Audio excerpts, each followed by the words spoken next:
نحمده ونصلي على رسوله الكريم أما بعد أعوذ بالله من الشيطان الرجيم بسم الله الرحمن الرحيم يا أيها الذين آمنوا اذكروا الله ذكرا كثيرا وسبحوه بكرة وأصيلا وقال تعالى إن الله وملائكته يصلون على النبي يا أيها الذين آمنوا صلوا عليه وسلموا تسليما সবাই মহব্বতে দুরূদ শরীফ পড়ি اللهم صل على سيدنا ونبينا وشفيعنا وحبيبنا ومولانا محمد صلى الله عليه وعلى آله وأصحابه وبارك وسلم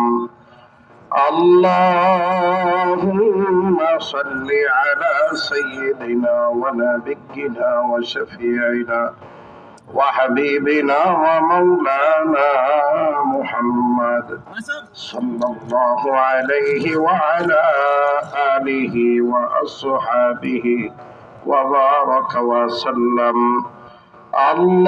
اللهم صل على سيدنا ونبينا وشفيعنا وحبيبنا ومولانا محمد صلى الله عليه وعلى آله وأصحابه وبارك وسلم আলহামদুলিল্লাহ। বাংলাদেশ মুজাহিদ কমিটি কিশোরগঞ্জ জেলা শাখার উদ্যোগে আয়োজিত আজকের এই ওয়াজ মাহফিল ও হালকায় জিকিরের মাননীয় প্রধান মেহমান আমাদের কলিজার টুকরা শায়েখ ও মুর্শিদ আমিরুল মুজাহিদিন হযরত পীর সাহেব হুজুর চরমনাই, আজকের এই মাহফিলে আগত জাতির শ্রেষ্ঠ সন্তান হযরত উলামায়ে কেরাম, সামনে উপস্থিত আমার দিনদার পরহেজগার ইমানদার মুসলমান ভাইয়েরা, বিশেষ করে যুবক বন্ধুগণ, পর্দার আড়ালের আমার মা ও বোনেরা, আল্লাহ পাকের দরবারে লাখো কোটি শুকর যে আল্লাহ রাব্বুল আলামিন আমাদেরকে এই ফিতনা ফাসাদের জামানায়, যেই সময় মুসলমান নেকের কাজ ছাড়তেছে, গুনার কাজ ধরতেছে, গুনার কাজ শুধু ধরেই না, গুনার কাজের প্রতিযোগিতা শুরু করছে, কে কার চেয়ে বেশি গুনাহ করবে, কে কার আগে যায় জাহান্নামে ঝাঁপ দিয়া লাফ দিয়া পড়বে। এই গুনাহের প্রতিযোগিতার জামানায় আল্লাহ আমার আপনার মতো নাখান্দা নালায়েক পাপিষ্ঠকে নেকি কামাই করার এক মাজলিস, গুনাহ মাফের এক মাজলিস, জান্নাতের এক বাগান, জান্নাতের এক বাজারে হায়াতের কিছু সময় ব্যয় করার সুযোগ আর তৌফিক আল্লাহ আমাকে আপনাকে দান করছেন। এই জন্য আমরা সবাই আল্লাহ পাকের দরবারে শুকরিয়া আদায় করবো, আলহামদুলিল্লাহ। আজকের এই জান্নাতি বাগান, জান্নাতি বাজারে আসতে পেরে, বসতে পেরে আপনারা সবাই খুশি না বেজার? অল্প না বেশি? খুশি যদি বেশি হন তাহলে আলহামদুলিল্লাহর আওয়াজটা আরো জোরে হওয়ার দরকার ছিল। খুশির আওয়াজটা জোরে হয় আপনারাই তো বলছেন। আপনারা যদি সত্যিই খুশি হন, খুশির মতো একটা আওয়াজ দিয়ে জোরে সরে বলেন আলহামদুলিল্লাহ। আপনারা এখানে যারা আসছেন, আপনাদের থেকে একেবারে কম মানুষ না, প্রায় আপনাদের থেকে মনে হয় বেশিও হইতে পারে। আশেপাশে বাজারে চার দোকানে, পানের দোকানে, ঝালমুড়ির দোকানে, চটপটি ফুচকার দোকানে আড্ডা দেয়। ভাই, ওই বাজার এটা দুনিয়ার বাজার, এই বাজার এটা জান্নাতের বাজার। জান্নাতের বাজার আর দুনিয়ার বাজারের মধ্যে পার্থক্য আছে না নাই? দুনিয়ার বাজার প্রতিদিন বসে, জান্নাতের বাজার প্রতিদিন বসে না। এই মাঠে কি গতকালকে জান্নাতের বাজার বসেছে? আগামী দিন বসবে। গতকালকেও চার দোকান বসছে, পানের বাজার বসছে, ঝালমুড়ির বাজার বসছে। আল্লাহ হায়াতে বাঁচায় রাখলে আগামী দিনও পান খাওয়া যাবে, ঝালমুড়িও খাওয়া যাবে, চার বাজারেও আড্ডা দেওয়া যাবে। কিন্তু অল্প সময় পরে তো বাটি চালান দিয়েও জান্নাতের এই বাজার আর তালাশ করে পাওয়া যাবে না। এই জন্য যারা দুনিয়ার বাজারে আছেন তাদের কাছে আমার অনুরোধ থাকবে, একেবারে ঘরের কাছে জান্নাতের বাজার বসছে, আপনি যদি আসতে না পারেন তাহলে আপনার থেকে কপাল পোড়া হতভাগা এই জগতে দ্বিতীয় আর কেউ হইতে পারে না। মনে রাখবেন, জান্নাতের বাজারে আসতে টাকা লাগে না, পয়সা লাগে না, মেহনত লাগে না, পরিশ্রম লাগে না। শুধু জান্নাতের বাজারে আসার জন্য আল্লাহ পাকের খাস দয়া এবং মেহেরবানির উপরে থাকা লাগে। এখন যদি আসতে না পারেন তাহলে বুঝবেন যে আল্লাহর রহমত আপনার উপরে নাই। আপনার পাশের বাড়ির লোক আসছে, আপনি আসতে পারেন নাই। আপনার ভাই আসছে, আপনি আসতে পারেন নাই। বাকি আমরা যারা আসছি, আমরা 100তে 100 ভাগ ধারণা করে নিতে পারি তাদের থেকে আল্লাহ আমাদেরকে অল্প হলেও বেশি ভালোবাসেন। যদি তাদের থেকে বেশি ভালো না বাসতেন তাহলে জান্নাতের বাজারে আল্লাহ কেন নিয়ে আসছেন আমাদের? এই শুকরিয়া আদায় করা লাগবে। এটা আল্লাহ পাকের পক্ষ থেকে আমার আপনার জন্য বহুত বড় এক নিয়ামত। কথা ঠিক না? নিয়ামত আছে, শুকরিয়া নাই। এই মাহফিলটাও কিন্তু আজকে কিশোরগঞ্জবাসীর জন্য এক আল্লাহ পাকের পক্ষ থেকে বহুত বড় রহমত, বরকত, নিয়ামত হতে পারে। আজকের এই মাহফিল নাজাতের উসিলা। যদি নাজাতের উসিলা হয় আজকের এই মাহফিল, কিয়ামতের দিন 4 দোকানদারও নিজের শরীরের গোশত নিজে চিবায়া ছিড়বে আর আফসোস করবে, আহারে ওই দিন পানের দোকানটা না করে মাহফিলে যেয়ে যদি বসতাম তাহলে তো আজকে বিনা হিসেবে জান্নাতে যেতাম। কিন্তু সেই দিনের আফসোসের কোনো মূল্য আছে? ভাই, আজকের সুবহানাল্লাহর বড় দাম। কালকে আমি আপনার লাশ হয়ে কবরে যাওয়ার পরে যদি কোরআন খতম দিই, কোনো মূল্য নাই। কথা ঠিক কিনা? আজকের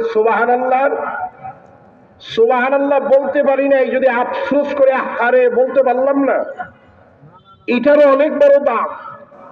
কিন্তু কবরে যায় যদি এক সেজদা কিয়ামত পর্যন্ত পার করে দেই, কোনো লাভ হবে না। কবরে যাওয়ার আগেই সব সারতে হবে। আলোচনা লম্বা করা যাবে না, একেবারেই অল্প সময়ের মধ্যেই আলোচনা এবং জিকির শেষ করে হুজুরকে উঠিয়ে দিতে হবে।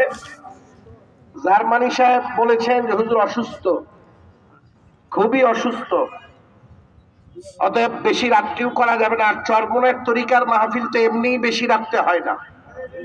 বাকি আমাদের এই কিশোরগঞ্জ ময়মনসিংহ এই ডিভিশনে একটা আপনার রুসম আছে, প্রধান বক্তা উঠায় রাত্রি 12টা 1টা, কিন্তু রাত্রি 12টায় চরমনের মাহফিলের মোনাজাত রাত্রি 11টার মধ্যে হয়ে যায়। বুঝাইতে পারছি বিষয়টা? এক সময় তো আমাদের এই অঞ্চলে সারা রাত মাহফিল, ফজরের পরে মোনাজাত হয়েছে। কথা ঠিক না? আজকের এই মাহফিল দীর্ঘ রাত্র পর্যন্ত হবে না।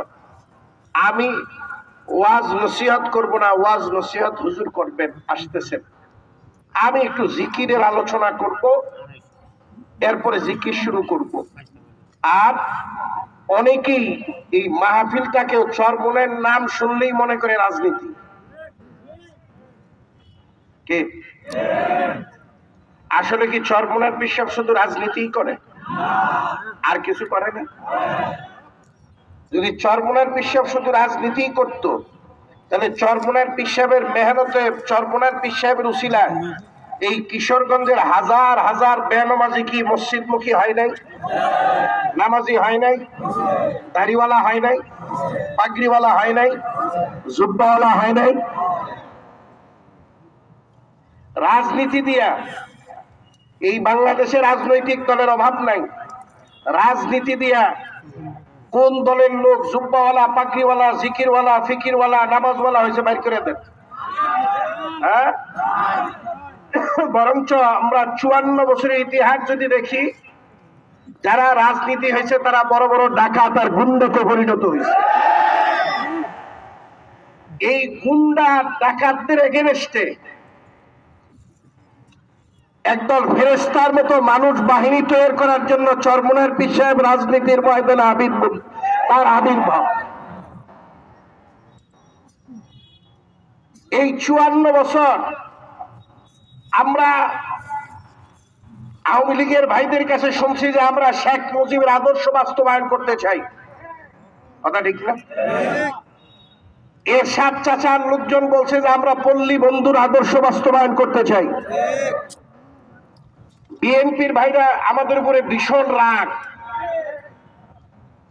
বিএনপির ভাইরা বলছে যে আমরা জিয়ার আদর্শ বাস্তবায়ন করতে চাই, আর জার্মানি সাহেবরা বলতেছে যে আমরা আল্লাহ নবীর আদর্শ বাস্তবায়ন করতে চাই।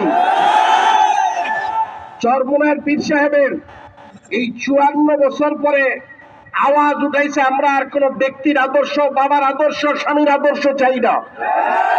আমরা সর্বকালের সর্বযুগের শ্রেষ্ঠ মহামানব জনাবে মুহাম্মদুর রাসূলুল্লাহর আদর্শ দিয়ে সমাজ এবং রাষ্ট্র সাজাতে চাই। এবার আপনাদের কাছে জিজ্ঞাসা, দল মত নির্বিশেষে নিরপেক্ষ জবাব দেবেন, জিয়ার আদর্শ ভালো না নবীর আদর্শ ভালো? কার কার কাছে একটু আল্লাহু আকবার বলেন। সবাই একমত? আপনার শেখ মুজিবের আদর্শ ভালো না নবীর আদর্শ ভালো? কার কার কাছে আল্লাহু আকবার বলেন। আলহামদুলিল্লাহ, হাত নামান। এরশাদ বসেন, সময় কম। এরশাদের আদর্শ ভালো না নবীর আদর্শ ভালো? নবীর আদর্শের সামনে গোটা পৃথিবীর কারো আদর্শ টিকে না। যদি বাংলাদেশের 18 কোটি মানুষ এই 24-এর গণ অভ্যুত্থানের পরে চরমোনাইয়ের পীরের এই ভাষা না বোঝে, তাহলে বাঙালি জাতিকে আবারও গোলামে পরিণত হতে হবে, আবারও জুলুমের শিকার হতে হবে, আবারও বাঙালি জাতি নির্যাতিত হবে, নিপীড়িত হবে।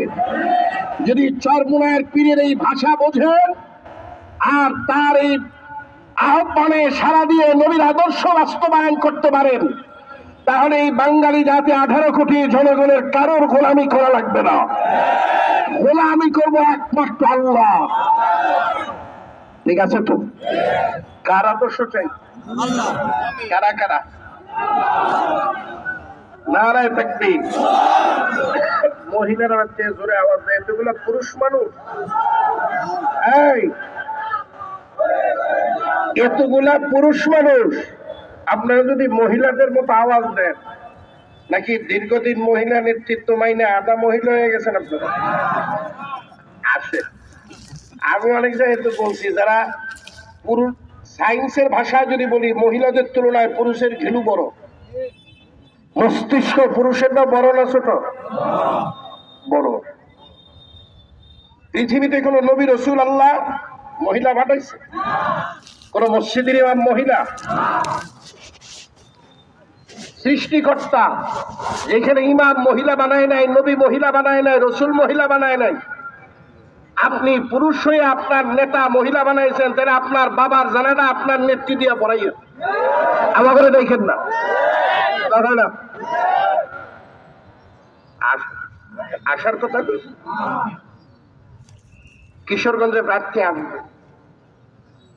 জার্মানি সাহেব এমন এক প্রার্থী, আপনি মারা গেলে আপনার জানাজায় শরীক হবে না, ইমামতি করবে। জুমার মসজিদে ঢুকবে, তিনি শুধু মুসল্লি হয়ে নামাজ পড়বে না, জুমার খুতবা দিবে। শুধু খুতবা দিবে না, ইমামতি করবে। কথা ঠিক কিনা? আর অন্য দলের যে প্রার্থী আছে, এক কাতারে দাঁড়া করে যাচাই বাছাই করে দেখবেন তাদের তেলাওয়াত শুদ্ধ আছে কিনা, কালেমা ছেড়তে পারে কিনা, পাক পবিত্রতার মাসালা জানে কিনা, হালাল হারামের মাসালা জানে কিনা। যারা হালাল হারামের মাসালা জানে না, তাদেরকে নেতা বানাইলে তারা তো হারাম করি কাজই করবে।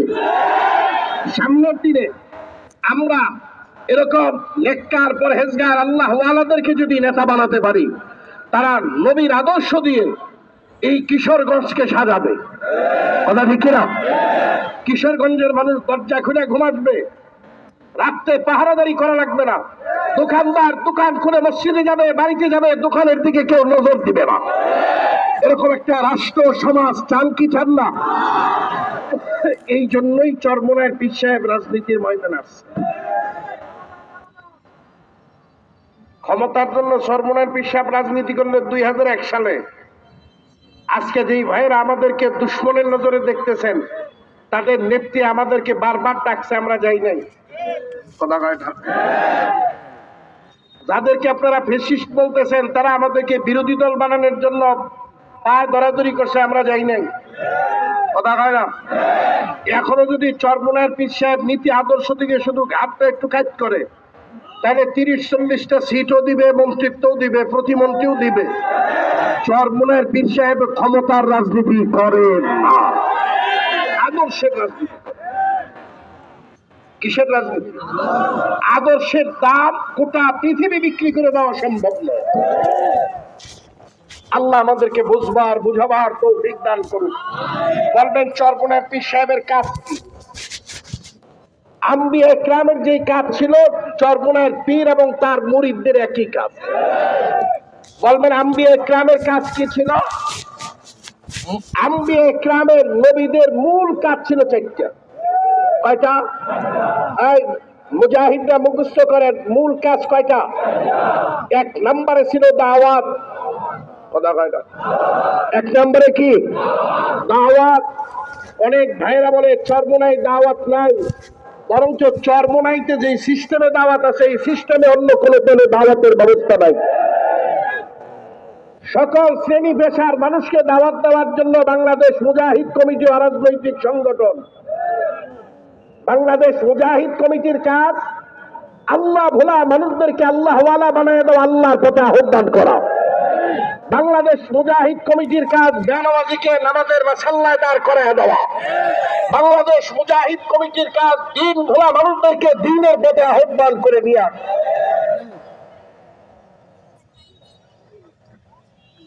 তাহলে দাওয়াত আসেনি? দাওয়াতের পদ্ধতি আমাদের অনেকগুলো। রাজনৈতিক নেতারা সাধারণ ভাষা বুঝতে চায় না। কথা কয় না? সায়েন্সের ছাত্র আর্টসের পড়া বোঝে না। কথা কয় না? আর্টসের ব্রেন যার আছে, সে সায়েন্সের আলোচনা করলে আর মাথায় ঢুকেই যায়। রাজনীতি যারা করে, রাজনৈতিক ব্রেন আলাদা, তাদেরকে দাওয়াত দিতে হবে রাজনৈতিক ভাষায়। এই জন্য ইসলামী আন্দোলন বাংলাদেশ আছে না নাই? শ্রমিকদেরকে দাওয়াত দিতে হবে শ্রমিকদের মাধ্যমে। শ্রমিক আন্দোলন চরমোনাইয়ের পীরের আছে না নাই? ছাত্রদেরকে যদি 80 বছরের বুড়ায় দাওয়াত দেয়, আদবের সাথে শোনে, কিন্তু শোনার পরে একটু পরে পিছনে যায়, কয় বুড়াই কি বুঝে। কথা বলা। এই জন্য ছাত্রদেরকে দাওয়াত দেওয়ার জন্য একদল ছাত্রের দরকার আছে না নাই? চরমোনাইয়ের পীরের কি ছাত্র সংগঠন নাই? সব দলের ছাত্র সংগঠন দেখবেন, ধরা পড়লে দেখা যায় কোমরে থেকে পিস্তল, রিভলভার বের হয়, পকেট থেকে গাজার পুটলা বের হয়, ইয়াবা ট্যাবলেট বের হয়। আর চরমোনাইয়ের পীর সাহেবের ছাত্র সংগঠনের ছেলেদেরকে তল্লাশি দিলে পকেটে তসবি বের হয়, মেসওয়াক বের হয়। এই চরমোনাইয়ের পীর সাহেব ওনার নাম, যার পরশে আসার পরে গুন্ডা ডাকাতেরাও জিকিরওয়ালা ফিকিরওয়ালা আল্লাহওয়ালা হয়ে যায়। এই দাওয়াত দেওয়ার পদ্ধতি সময় কম, এই জন্য বিস্তারিত বলতে পারলাম না। 2 নম্বরে তালিম। তালিম কি চরমোনাইতে নাই? মসজিদে মসজিদে তালিম ও হালকায় জিকির হয়।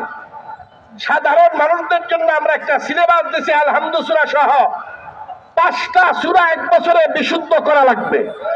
কোরআনের জন্য আমরা প্রতি মাসে 2 আয়াত 3 আয়াত করে মস্ক করাইয়া দেই। 2 রাকাত নামাজে 60টি মাসালা শিক্ষা দেওয়ার ব্যবস্থা 1 বছরে আমরা রাখছি। ওযুর ফরজ, গোসলের ফরজ, ওযু ভঙ্গের কারণ, এগুলো আমাদের সপ্তাহ মাসিক ইজতেমা সব গুজারিতে এই যারা গেছেন অংশগ্রহণ করছেন, এই শিক্ষা আছে না নাই? একটা নেক আমল ধরা, একটা বদ আমল ছাড়া, এরকম একটা সিলেবাসের মধ্যে এরকম একটা পড়া আছে না নাই? আমরা পচা গান্দা মানুষগুলাকে কিভাবে ভালো হয়, নবীর চরিত্রে চরিত্রবান হয়, সাহাবা ইকরামের চরিত্রে চরিত্রবান হয়, এই ফিকির নিয়ে আমরা ব্যস্ত আছি। এটা তো বুড়াদের কথা বললাম। কোরআন শিক্ষা বোর্ড গঠন করে কুতুবে আলম সৈয়দ ফজলুল করিম রহমতুল্লাহ আলাই আজকে চরমোনাইয়ের জমিনে ঘুমাইছে। ওনার ঘোষণা ছিল 68,000 গ্রামে 68,000 কোরআনের মক্তব, কোরআনের দুর্গ কায়েম করতে হবে। যদি প্রত্যেক গ্রামে একটা কোরআনের মক্তব হয়, তাহলে তসলিমার মতো বেশ্যাদের জন্ম এই দেশে আর হবে না, কবির চৌধুরীর মতো লম্পটদের জন্ম এই দেশে আর হবে না। কারণ গ্রামে গ্রামে যদি কোরআনের শিক্ষার ব্যবস্থা থাকে, তাহলে মুসলমানের ঘরে আর ইসলামের দুশ্মনের জন্ম হবে না। আলহামদুলিল্লাহ, আপনাদের দোয়ার সহযোগিতায় কোরআন শিক্ষা বোর্ডের মাদ্রাসার সংখ্যা এখন 10,000-এর উপরে। আপনাদের কিশোরগঞ্জে অনেক মাদ্রাসা প্রতিষ্ঠিত হয়েছে, দরকার আছে না? চরমনার বিশ্বের মেলা দোষ, 10,000-এর উপরে মাদ্রাসা তার নেতৃত্বে চলে। বর্তমান দুনিয়াতে আরেকজন ব্যক্তি বের করেন যার নেতৃত্বে 5,000 মাদ্রাসা আছে, বের করেন। চ্যালেঞ্জ দিয়ে গেলাম কিশোরগঞ্জে। শুধু দোষী দেখেন, গুণ নাই। চার দোকানে সমালোচনা করা সহজ, বেনামাজিরে মসজিদে আইনা দাঁড় করানি বড় কঠিন, দাড়ি চাষরাওয়ালারে দাড়ি রাখানো বড় কঠিন। এই কাজ চরমনায় পীর করেন। কোরআন শিক্ষা বোর্ডের এই হাজার হাজার মাদ্রাসা পরিচালনার জন্য অর্থের দরকার আছে না নাই? আমেরিকা, লন্ডন, ব্রিটেন, হিন্দুস্তান থেকে কোন সহায়তা সহযোগিতা নিয়ে চরমনের পীর তার দল চলে না। এই বাংলাদেশের দরিদ্র গরিব মুসলমানদের সাহায্য আর সহযোগিতায় এই হাজার হাজার মাদ্রাসাগুলা পরিচালিত করে। আমরা কোরআন শিক্ষা বোর্ডের একটা সর্বোচ্চ কালেকশন করি হুজুরের বয়ানের আগে 1,000 টাকা, 5,000 টাকা।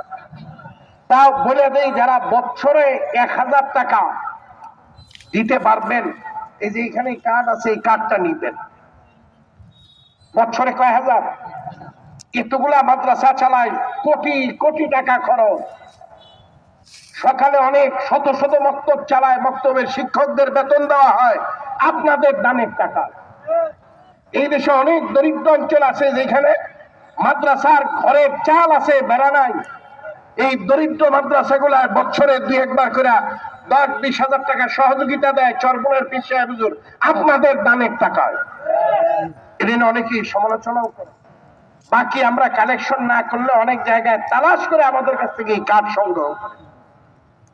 আজকেও হুজুর চলে আসছেন, আজকেও আমরা যদি 1,000 টাকার স্থায়ী সদস্য এই গুরুদয়াল কলেজ মাঠে আমরা যদি বানাতে চাই, আপনারা আগ্রহ ভরে ভক্তি শ্রদ্ধা ভরে নিতে রাজি আছেন ইনশাআল্লাহ? তবে মনে রাখবেন, ভালো একটা নিয়ত করে দিবেন। শুধু কোরআন শিক্ষা বোর্ডে না, কিশোরগঞ্জের কোন একটা কোরআনের মাদ্রাসায় যদি আপনি 10 টাকা দান করেন, অবশ্যই আল্লাহ দানের বিনিময় আল্লাহ আপনাকে দিবেন, কোনো সন্দেহ নেই। আমার নিজের জেলার এক ঘটনা বলি।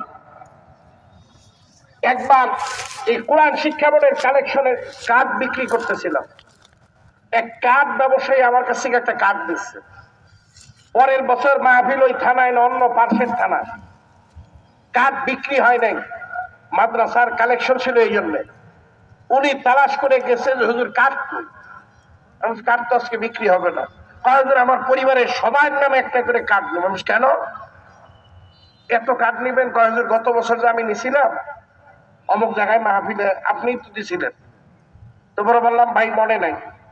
এই 1 বছরে ওই কার্ড নিয়ে বরকতের নিয়ত করে দিছিলাম। আমার ব্যবসার লাইফে 1 বছরে যা ব্যবসা করছি, পিছনের বছরগুলাতে এত ব্যবসা করতে পারি নাই। বরকত দেওয়ার মালিককে কথা বলেন, বরকত দেওয়ার মালিককে। আজকেও যদি স্বেচ্ছায়, জোর নাই, জুলুম নাই, খুশি খুশি এই যে বাংলাদেশ কোরআন শিক্ষা বোর্ডে স্থায়ী সদস্য কার্ড যদি 1,000 টাকা, অনেক ব্যবসায়ী ভাইয়েরা আসছেন, অনেক চাকরিজীবীরা ভাইয়েরা আসছেন, অনেক কৃষক ভাইয়েরা আসছেন, শ্রমজীবী ভাইয়েরা আসছেন। 1,000 টাকা অনেক বড় দান না। এখানে পীর সাহেব হুজুরের স্বাক্ষর করা আছে। আপনি 1,000 টাকা দিয়ে একটা সদস্য কার্ড নিয়ে পাশে একটা টোকেন আছে, এটা পুরা করে জমা দিবেন। একদিন আমি থাকবো না, আপনি থাকবেন না, কোরআন শিক্ষা বোর্ডের অফিসে আমার আপনার নামটা কিয়ামত পর্যন্ত থাকবে। আমার আপনার জন্য দোয়া হবে। আজকে ফজলুল করিম রহমাতুল্লাহ আলাইহি চরমনার জমিনে ঘুমান,